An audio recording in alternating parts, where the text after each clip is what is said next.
Hello दोस्तों स्वागत है आप सभी का आपके अपने YouTube चैनल फटाफट इंग्लिश की इस क्लास में। दोस्तों आज 26 जुलाई एक बहुत ही बड़ा दिन इंडियन आर्मी के लिए और हम सब के लिए भी। दोस्तों सबसे पहले मैं उन सभी शहीदों को अपनी श्रद्धांजलि अर्पित करना चाहूँगा जिन्होंने अपने देश के लिए, अपने समाज के लिए काफ़ी कुछ न्यौछावर कर दिया। और इस संबंध में मैं आपको 4 पंक्तियाँ कहना चाहूँगा। इसके बाद मैं प्रीपोजिशन की क्लास स्टार्ट करूँगा, तो 4 पंक्तियों को ध्यान से सुनिएगा। मेरी धरती मुझसे पूछ रही कब तुम मेरा कर्ज चुकाओगे, मेरा अंबर मुझसे पूछ रहा कब तुम अपना फ़र्ज़ निभाओगे। मेरा वचन है भारत माँ को, मेरा वचन है भारत माँ को, मैं तेरा शीश नहीं झुकने दूंगा। सौगंध मुझे इस मिट्टी की, मैं देश नहीं मिटने दूंगा, मैं देश नहीं मिटने दूंगा। कुछ इन्हीं पंक्तियों के साथ दोस्तों अपना टॉपिक शुरू करते हैं। प्रीपोजिशन। दोस्तों प्रीपोजिशन एक ऐसा टॉपिक है जिससे बहुत सारे क्वेश्चन कई कॉम्पिटिटिव एग्ज़ाम में पूछ लिए जाते हैं। दोस्तों ये टॉपिक एक ऐसा टॉपिक है जो कई बच्चों को काफ़ी हार्ड लगता है, लेकिन मैं इस टॉपिक को सबसे इजी टॉपिक मानता हूं और इससे काफ़ी क्वेश्चंस कंपटीशन एग्ज़ाम में हिट होते हैं। तो हम स्टार्ट करते हैं प्रीपोजिशन को पढ़ना। देखिए दोस्तों हम प्रीपोजिशन को कितने बेस पर पढ़ेंगे इसे देख कर चलते हैं। पहला दोस्तों हम पढ़ेंगे बेसिक प्रीपोजिशन। बेसिक प्रीपोजिशन जैसे कि आप बहुत सारे बच्चे जानते हैं एट, इन, ऑन, विथ, वाई और एटसेट्रा, ये सब बेसिक प्रीपोजिशन। दूसरा दोस्तों हम पढ़ेंगे words that do not take any preposition. ऐसे वर्ड या ऐसे शब्द जो कि अपने साथ किसी भी प्रीपोजिशन को नहीं लेते या कि एक निश्चित प्रीपोजिशन को अपने साथ लेते हैं, ऑफ सर्टेन प्रीपोजिशन। अगला दोस्तों हम पढ़ेंगे फिक्स्ड प्रीपोजिशन। Fixed preposition. अगला हम पढ़ेंगे फिक्स्ड प्रीपोजिशन और इसके बाद एक कैटेगरी पढ़ेंगे जो कि फ्रेजल वर्ब को लेकर है। Phrasal verb. इन 4 आयामों पर हम अपने प्रीपोजिशन को पढ़ेंगे दोस्तों। तो चलिए देखना शुरू करते हैं। बेसिक प्रीपोजिशन एक ऐसा टॉपिक जिसमें आप में से कई बच्चे ऐसे होंगे जिन्हें इस टॉपिक के बारे में टोटल चीज़ें क्लियर होंगी और काफ़ी नॉलेज होगा इन चीज़ों के बारे में। बोर्ड की परीक्षाओं में, स्कूल की परीक्षाओं में यही preposition most of the time 95% times पूछे जाते हैं।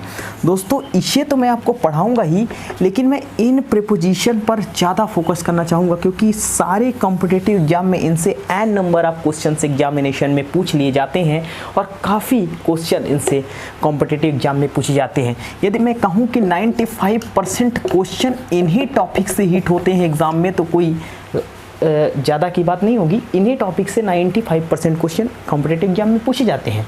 तो दोस्तों बहुत सारी वर्ब अपने ऐसी हैं जो अपने साथ एक फिक्स प्रीपोजिशन लेती हैं। इसी प्रकार से दोस्तों बहुत सारे नाउन ऐसे हैं जो अपने साथ फिक्स प्रीपोजिशन लेते हैं और बहुत सारे एडजेक्टिव भी ऐसे हैं जो कि अपने साथ फिक्स प्रीपोजिशन लेते हैं। तो दोस्तों हम क्या करते हैं, इन फिक्स्ड प्रीपोजिशन की चर्चा तो मैं आपसे करूंगा ही। और सबसे पहले मैं इस टॉपिक को देखता हूं, फिर मैं शुरू करता हूं बेसिक प्रीपोजिशन से। देखिए दोस्तों जैसे मैंने एक एग्जांपल लिखा, Ram married to Sita. Ram married to Sita. तो दोस्तों ये सेंटेंस अपने आप में सही नहीं है क्योंकि मैरी वर्ब यहाँ पर एक्टिव वॉइस में आई है और जब मैरी वर्ब एक्टिव वॉइस में आए तो मैं मैरी के साथ किसी भी प्रीपोजिशन का यूज़ नहीं करता हूँ, इसलिए यहाँ पर से टू हटेगा और राम मैरिड सीता हो जाएगा। एक्टिव वॉइस में मैरी वर्ब अपने साथ कोई भी प्रीपोजिशन यूज़ नहीं करती है, इस बात को आपको ध्यान रखना है। दोस्तों बहुत सारे बच्चे ऐसे हैं जो मैरी के साथ विथ प्रीपोजिशन लगाते हैं, तो मैं इस बात को भी क्लियर कर देता हूँ कि मैरी के साथ आप पैसिव वॉइस में हमेशा टू प्रीपोजिशन का यूज़ करेंगे। मैरी वर्ब के साथ आपको टू और विथ दो विकल्प आ जाए। एसएससी ने इसके ऊपर कई क्वेश्चंस पूछे हैं दोस्तों। मैरी के साथ कभी भी विथ प्रीपोजिशन का यूज नहीं होता, मैरी के साथ टू प्रीपोजिशन का यूज होता है पैसिव वॉइस में। यदि आपका सेंटेंस पैसिव वॉइस में है तो आप मैरी के साथ हमेशा व हमेशा टू प्रीपोजिशन का प्रयोग करें, विथ का प्रयोग कभी भी नहीं होता दोस्तों। इस बात को ध्यान रखिएगा, बहुत इंपॉर्टेंट चीज़ है ये। अब दोस्तों मैं आपसे कुछ फिक्स्ड प्रीपोजिशन की चर्चा कर लेता हूँ। जैसे मैं एक और एग्जांपल आपके सामने लिख देता हूँ। जैसे मैं लिख दूँ इंडिया अटैक्ड ऑन चाइना। तो दोस्तों ये भी सेंटेंस अपने आप में रॉन्ग है, क्योंकि अटैक वर्ब कभी भी अपने साथ ऑन प्रीपोजिशन नहीं लेती है। इंडिया अटैक्ड चाइना हो जाएगा। तो ये मैंने अभी बी कैटेगरी की बात की। ऐसे वर्ड जो अपने बाद एक निश्चित प्रीपोजिशन लेते हैं या किसी भी प्रीपोजिशन को नहीं लेते हैं। दोस्तों अब मैं अगली बात आपसे करना चाहूँगा फिक्स्ड प्रीपोजिशन की। मैं आपको कुछ फिक्स्ड प्रीपोजिशन के एग्जाम्पल दे देता हूँ। देखिए दोस्तों, जैसे आप देखिएगा फिक्स्ड प्रीपोजिशन के मैं आपको कुछ एग्जाम्पल यहाँ पर लिखूँगा, आप इस बात को देखिएगा। जैसे मैं लिख दूँ कि गुड अपने साथ एट प्रीपोजिशन लेता है। दोस्तों इस बार बोर्ड के 10th में भी एक क्वेश्चन आया था, ही इज़ गुड एट और इन इंग्लिश। तो दोस्तों यहाँ पर काफ़ी बच्चों ने, एक ऑप्शन था एट और एक ऑप्शन था इन, तो काफ़ी बच्चों ने यहाँ पर इन लगाया था। लेकिन मैं आपको बोल दूँ इन यहाँ पर रॉन्ग है। यहाँ पर गुड हमेशा अपने साथ एट प्रीपोजिशन लेता है, इस बात को ध्यान रखिएगा। इसी प्रकार से मैं अब बोल दूँ कि प्राउड अपने साथ ऑफ प्रीपोजिशन लेता है। इसी प्रकार मैं बोल दूँ कॉन्ग्रेचुलेशन अपने साथ ऑन प्रीपोजिशन लेता है।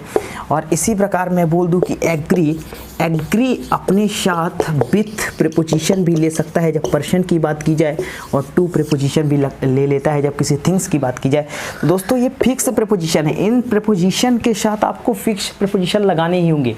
अब दोस्तों मैं अगला चौथा टाइप बात कर लेता हूँ फ्रेजल वर्ब से। फ्रेजल वर्ब क्या होती है दोस्तों? एक वर्ब और एक प्रीपोजिशन, फ्रेजल वर्ब एक वर्ब और एक प्रीपोजिशन मिलकर दोस्तों फ्रेजल वर्ब बनाते हैं। जैसे मैं लिख दूं पुट ऑन का मतलब होता है पहनना, ये एक फ्रेजल वर्ब है। पुट ऑन का मतलब होता है दोस्तों पहनना। इसी प्रकार से मैं एक शब्द और आपके सामने लिख दूं कि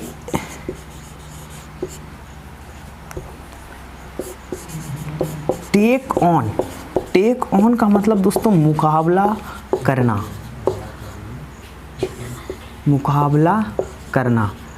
इस प्रकार से मैं एक शब्द और आपके सामने लिख दूं टेक ऑफ यानी दोस्तों होता है उतारना। पुट ऑन योर शूज, अपने जूते पहनो। टेक ऑफ योर शूज, अपने जूते उतारो। दोस्तों ये कुछ ऐसे सर्टेन फ्रेजल वर्ब है जिनके साथ प्रीपोजिशन का जो रूल है, प्रीपोजिशन है, वो फिक्स होता है। दोस्तों अब मैं आपको प्रीपोजिशन के डेफिनेशन की तरफ लेकर चलता हूँ। डेफिनेशन समझिएगा, प्रीपोजिशन की क्या डेफिनेशन है, इस बात को आप ध्यान रखिएगा। प्रीपोजिशन की डेफिनेशन समझिए दोस्तों। यहाँ पर लिखा है प्रीपोजिशन दो शब्दों से मिलकर बना है, एक हो गया प्रिय और एक हो गया पोजीशन। दोस्तों यहाँ पर प्रिय का मतलब होता है बिफोर यानी पहले, और पोजीशन का मतलब आपको मालूम है स्थान। तो देखिए दोस्तों, preposition is a word which is placed before noun और pronoun। बेसिक बातें कर रहा हूँ दोस्तों। प्रीपोजिशन वे शब्द होते हैं जो कि नाउन और प्रोनाउन के पहले आते हैं, और प्रीपोजिशन में प्री का मतलब ही बिफोर होता है और पोजीशन का मतलब स्थान। यानी ऐसे शब्द जो कि किसी भी स्थान के पहले आएंगे। तो प्रीपोजिशन या तो नाउन के पहले आता है या प्रोनाउन के। इस बात को आपको ध्यान रखना है कि प्रीपोजिशन है तो नाउन के पहले आएगा या कि प्रोनाउन के। और नाउन और प्रोनाउन से पहले आकर ये क्या करते हैं दोस्तों, दूसरे शब्दों के साथ उनका रिलेशन एस्टेब्लिश करने का काम करते हैं। तो एक प्रश्न मेरा ये है, क्या प्रीपोजिशन नाउन और प्रोनाउन के पहले ही आ सकते हैं? हाँ दोस्तों, 90% टाइम प्रीपोजिशन नाउन और प्रोनाउन के पहले ही आते हैं, लेकिन प्रीपोजिशन कई मौक़ों में इंट्रोगेटिव सेंटेंस में अकेले भी आ सकते हैं। जैसे मैं बोल दूं कि, जैसे मैं एक एग्जांपल आपको बोल देता हूं कि whom are you talking to। ये देखिए दोस्तों, यहाँ पर ये इंट्रोगेटिव सेंटेंस और इसमें प्रीपोजिशन सबसे लास्ट में आया है। इसी प्रकार मैं आपसे बोल दूं कि वेयर आर यू फ्रॉम, तो यहाँ पर फ्रॉम प्रीपोजिशन है और ये सेंटेंस के सबसे लास्ट में आया है। तो इंट्रोगेटिव सेंटेंस में preposition can come alone, preposition अकेले भी आ सकते हैं। चलिए दोस्तों, अब मैं एक और आपको परिभाषा प्रीपोजिशन की बता देता हूँ, फिर मैं शुरू करता हूँ। देखिए,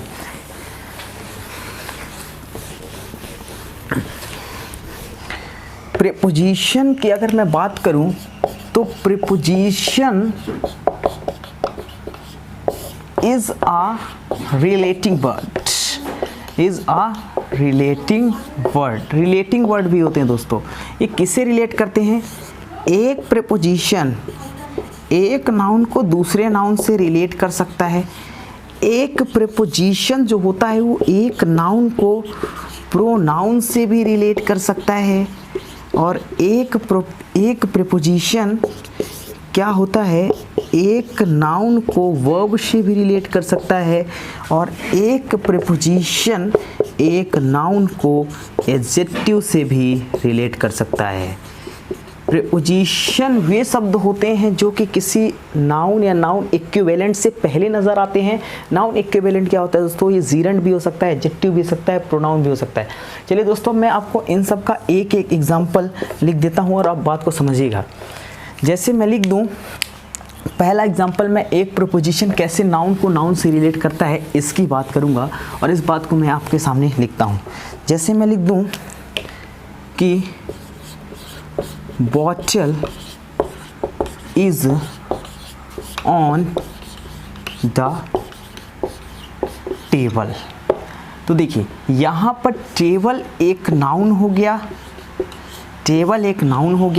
बॉटल एक नाउन हो गया और ऑन यहाँ पर प्रीपोजिशन हो गया। तो मैंने क्या कहा, प्रीपोजिशन एक नाउन को दूसरे नाउन से रिलेट करेगा। तो बॉटल को रिलेट करने, टेबल ने क्या किया, बॉटल को रिलेट किया, यानी बॉटल और टेबल का रिलेशन बताया जा रहा है इस प्रीपोजिशन ऑन के द्वारा।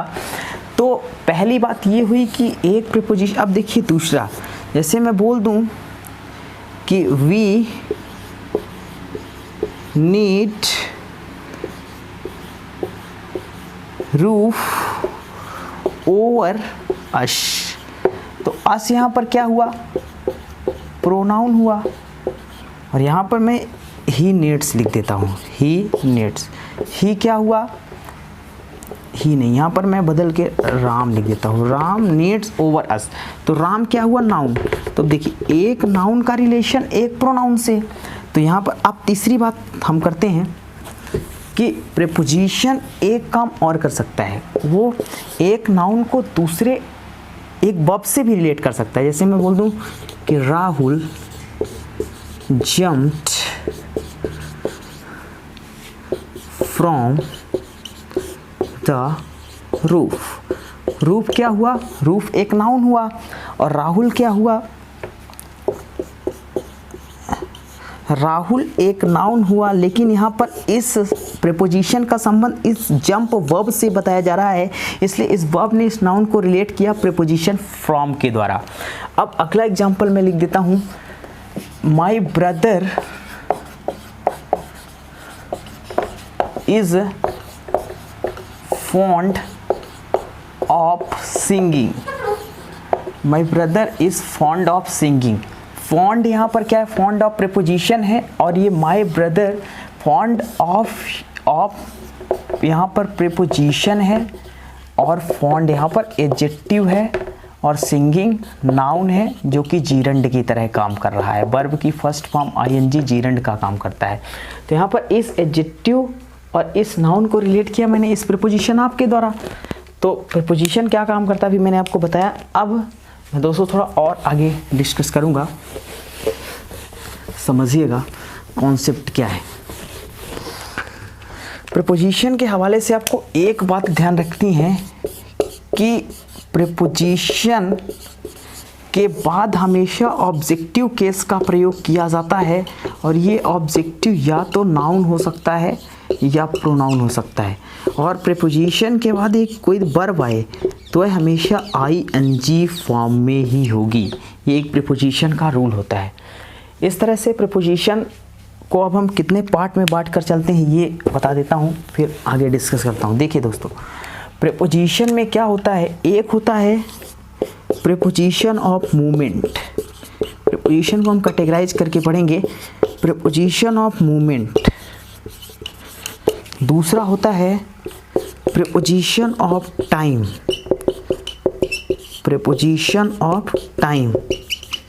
तीसरी कैटेगरी होती है प्रीपोजिशन ऑफ प्लेस, और चौथी कैटेगरी होती है preposition of transport and travel, transport and travel, preposition of transport and travel. और लास्ट कैटेगरी होती है प्रीपोजिशन जो भी और अदर इम्पॉर्टेंट प्रीपोजिशन बचते हैं, some other important preposition, important preposition, जो भी अदर इम्पॉर्टेंट प्रीपोजिशन बस इतने कैटेगरी में हम प्रीपोजिशन को पढ़ेंगे।